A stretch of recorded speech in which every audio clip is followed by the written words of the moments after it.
Welcome to Hatman Strikes Back Daily Boxing News. I'm seeing an increasing number of comments from fans who are concerned that the heavyweight division is about to enter a slump after the likes of Usyk, Fury, AJ, and so on retire. Now, historically, of course, there is precedent for this. After Muhammad Ali retired in 1978, his subsequent failed comeback attempts against Larry Holmes and Trevor Berbick notwithstanding, I'm talking about when he retired after the Spinks rematch, the popularity of the heavyweight division declined rapidly. This was during the Larry Holmes era. Holmes was fighting in the shadow of Muhammad Ali, and those boots, from a popularity perspective, were impossible for him to fill. And he didn't have the kind of dance partners that Muhammad Ali had. So heavyweight boxing went into a slump from the very late 70s through to the mid 80s. And then Mike Tyson came along and revived the whole thing. When Tyson went to prison in the very early 90s, the popularity of heavyweight boxing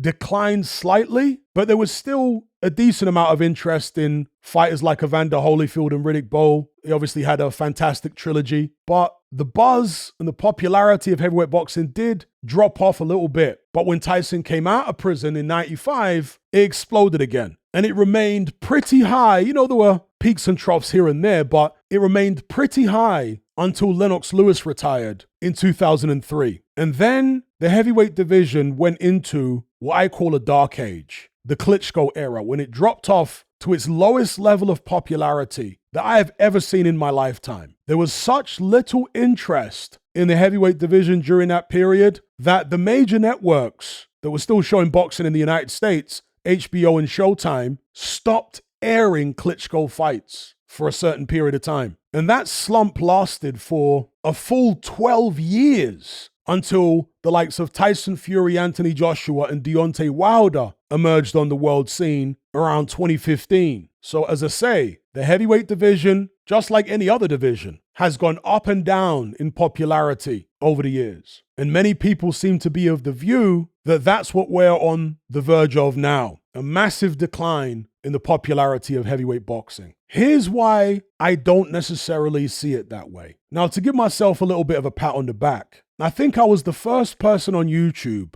certainly that I'm aware of, to declare around 2014, 2015, that this new era with the emergence of Tyson Fury, Deontay Wilder, Anthony Joshua, Joseph Parker, Dillian Whyte, I declared that this would be a new golden age for heavyweight boxing. When I first started saying it, I was rubbished by most people in the comment section. I was rubbished by other people with YouTube channels. But I turned out to be right. It absolutely was a golden age, at least in terms of popularity. You can argue all day long about how good the fighters were, the quality of the talent, but in terms of the popularity of the heavyweight division, it was absolutely a golden age. And I knew that it would be because there was far more talent coming through. Big, powerful, relatively young, athletic heavyweights, the likes of which were completely absent from the Klitschko era. And these big, powerful, athletic young heavyweights coming through were all flawed. There was big personalities from Fury,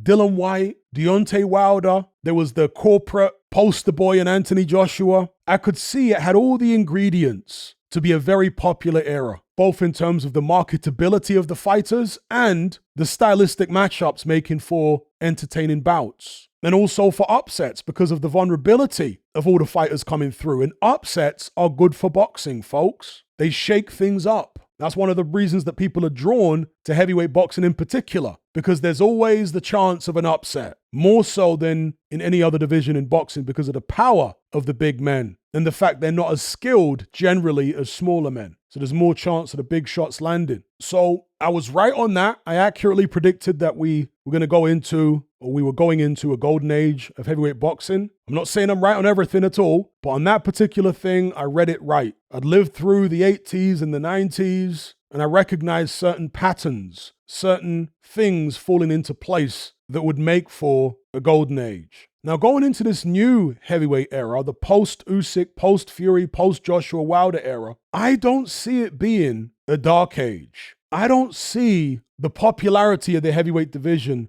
dropping off dramatically. I'm not saying there will be no drop off at all, let's say for a short period, but I don't think it's going to be that bad. I actually think the coming era is going to be compelling. Now, given the examples I gave previously in this video, the pattern where you tend to get about 10 years of a popular heavyweight division, then maybe 10 or 15 years where it's in a slump, or sometimes 5 years, like more like 7 years between the Muhammad Ali era and the Mike Tyson era. But these patterns occurred before the age of social media. I think that social media is a game changer because it allows you to build stars much faster than ever before. An example I would give would be Ben Whittaker, who's never beaten anyone of note, but they managed to get this guy a huge social media following just by posting clips of him showboating on Instagram, which went viral. There is no way on God's green earth that Ben Whittaker would have garnered the kind of following that he has in such a short space of time back in the 1980s or the 1970s, even the 90s, in the pre-internet, pre-social media era. I mean, even most of the Klitschko era was in the Stone Age as far as social media goes. So things are very different now. Stars can be built much more quickly. Now, some people say that the fighters who are coming through lack character, they lack personality, they lack star quality. My response to that would be, well, as people age, as fighters age, as they mature, they tend to develop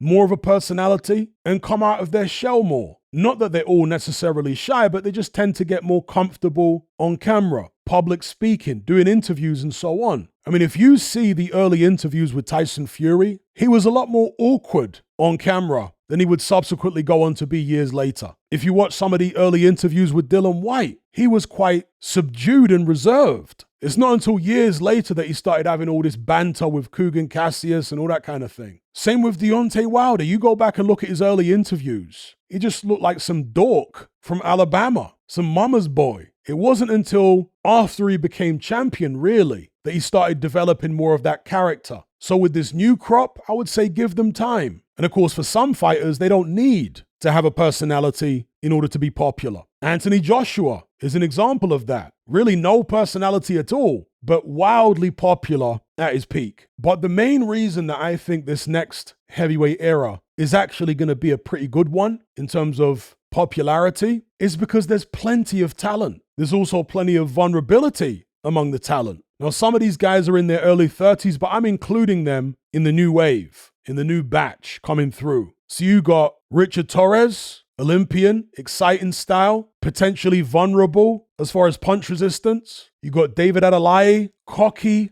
big left hook, explosive. You got Fabio Wardley, the man who beat him, big puncher, massive heart, a pure fighting instinct, very exciting to watch. You got the prodigy, young Moses Atalma, who's just turned 20 years of age, coming through, blasting everybody away. Great talent, hand speed, power. You got F.A. Jagba, who probably not the greatest talent, but tremendous power in the right hand. You got Ajit Kabayel, who has emerged as a dark horse in the heavyweight division, talented fighter. You've got Bakadir Jalalov, Olympic gold medalist, very talented, massive puncher. You got Martin Bakole, another guy with a tremendously exciting style, swarms all over you, doesn't hold back, throws the big shots. You got the guy he beat, Jared Anderson. He might still have a part to play in the heavyweight division in future. He's certainly young enough to come back. You've even got former cruiserweight and bridgerweight king Lawrence Okolie campaigning at heavyweight now in his early 30s. He might have something to offer. His last 2 fights have been 1-round blowouts,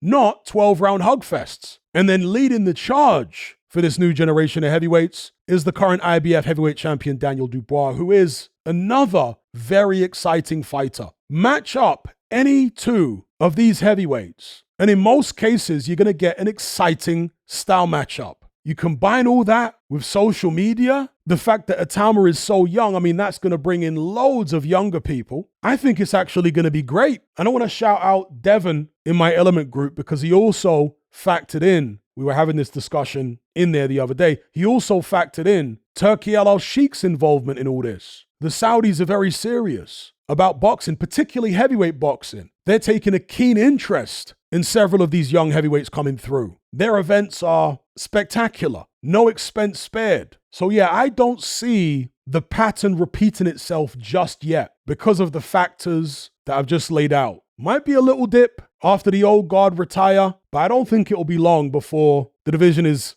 alive and kicking again. When I say not long, I'm talking about within a year, where we see lots and lots of interest in various heavyweight fights. And as I say, watch out for personalities emerging from some of these guys who you don't think at this stage have actually got personalities. So I'm optimistic. Let me know what you guys think in the comment section below. Don't forget to like this video, share it, and subscribe if you haven't done so already. I'll catch you on the next one. I'm out. Are you surrounded by mindless bots in human form who adhere to the norm and blindly conform, who swallow all the mainstream BS and actually ridicule you for questioning things? Do you wish you had more free-thinking individuals in your life to network and converse with? Well, look no further. We're right here. Come and join the Brotherhood of Reason on Patreon. You'll gain access to my weekly topical content where we take deep dives on an endless variety of subjects, as well as my vast back catalogue of podcasts, videos, interviews, movie decodings, and my Confessions of a Nightclub Bouncer series. You'll also get to talk and network with myself and hundreds of other people in our members chat. You can enjoy all this via the Patreon app or on desktop and download all my podcasts in high-quality MP3. There's no contract, no commitment. You can cancel at any time, just like Netflix, but it's a hell of a lot cheaper. Just download the app from the Play Store or the App Store, or simply visit patreon.com on a web browser. Then head on over to my page and select the tier called the Brotherhood of Reason. All the links are in the description box below. And just a quick money-saving tip for Apple users. If you purchase your Patreon subscription on the desktop site or on Android, then you'll avoid the ridiculous 30% fee that Apple charges for purchases made on the iOS app. So if you're on iPhone or iPad, save yourself some money by buying your subscription on the actual Patreon website or on Android, because it's a lot cheaper. Once you've made that initial purchase, you can then use the Patreon app on your iPhone or iPad thereafter to access and enjoy your content as normal.